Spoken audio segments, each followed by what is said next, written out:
So as things stand clearer now, on this very track, Kanchanjunga Express was standing. And on this very track, from behind came the goods train in high speed and then rammed into the rear part of Kanchanjunga Express, leading to this tragedy that has already claimed so many lives. What we have learned from sources that at 8:27 a.m., that is this morning, Rangapani Signalling Center had given clearance, that is TA 912, to Kanchanjunga Express. Thus, leaving Rangapani, Kanchanjunga Express had come up till here. But then thereafter, Kanchanjunga lacked further signal to go ahead. And because there were red signals ahead, Kanchanjunga Express had no other choice but to stop here. And on the other hand, the same signalling center, that is Rangapani, had given clearance to the goods train at 8:42 a.m. in minutes.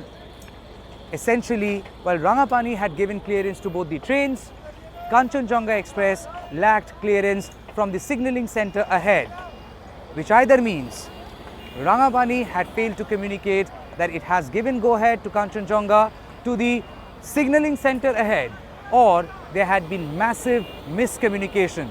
That's the reason one signalling center had given two clearances to two trains meant to ply on the same track. It has been over 12 hours since this train tragedy has shaken the entire country. For the past 10 to 12 hours, this relief and restoration work had been on. It's been going on a war footing. Right behind me, the goods train, which was so far here on this very track, which had rammed into Kanchanjunga's rear bogies, that goods train has now been removed, minus the engine, which is still stuck on the track. So now removing that engine is a priority so that this track can be relieved. As far as the other mangled bogies of Kanchanjunga Express are concerned, they have been removed from the track. At this point in time, the NDRF, the SDRF, police, railway officials are all pressed into action, and as I said, it's been over 12 hours that the work had been going on a war footing.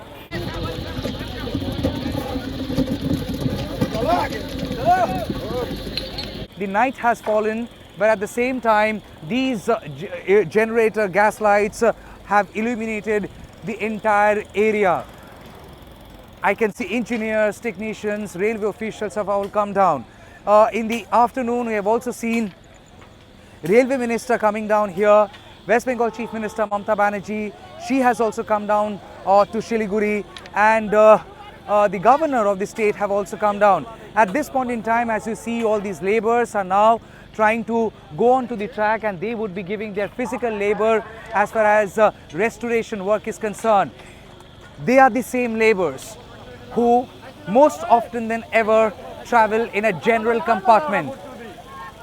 These are the labourers who hail from impoverished families and might not be able to afford the luxury of an AC compartment or a reserved compartment.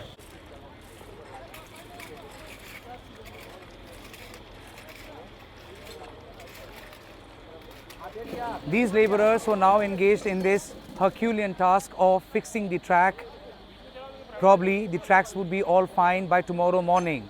But then, as the tracks come to normalcy, these labourers would be the same people taking a train, travelling on these very tracks, travelling on a general compartment of a long distance train, as they travel from one place to another in search for a job, either as migrant labourers or travel from one place to another for a living or for any other purpose. As I said, these labourers possibly cannot afford an AC compartment or a reserved bogie, and they would invariably end up getting on board the general compartment of a train. We just hope and pray they have their journey safe today, tomorrow, and forever, because these are the same people who contribute the maximum in India's economy, but sadly, by virtue of being on the general compartment, and when a train hits from behind, they are the same people who fall prey to an unavoidable tragedy. Unavoidable because the accident has happened. Should it always remain unavoidable? That's a question before the Railway Ministry.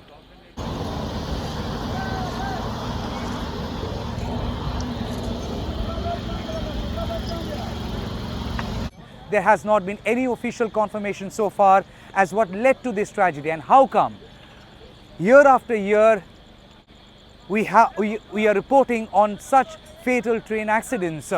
If Coromandel train accident on June 2nd, 2023 had claimed more than 200 lives, in the same year, in October 2023, two back-to-back train tragedies had claimed multiple human lives, one in Buxar, the other in Andhra Pradesh. Similarly, there had been other train disasters in other parts of the country, be it in 2022 or be it in 2023.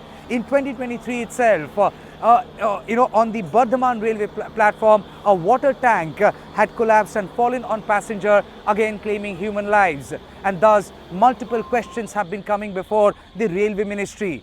While India aspires to have a bullet train, while India aspires to have Vande Bharat, and of course we have Vande Bharat, and aspires to have more fast-running trains, but then when we have to report on such train tragedies, the obvious question then becomes, that begs an answer. How safe are our train tracks? How safe are these tracks for our Indian trains? And what is Railway Ministry doing to improve the customer experience, the passenger experience? Because those who died today, they too were passengers of the same Indian Railways. 8 people have lost their lives. More than 30 people are injured. Some of them have their bodies completely dismembered. They were hoping to reach from one point to another. Sadly, this had been their final journey, and thus questions will be asked. Again I say, while I aspire to have bullet train, fast-running trains, more Vande Bharat, but what about the existing trains? What about the existing tracks? And how many more such train accidents will finally wake us up to make the entire railway system a foolproof one?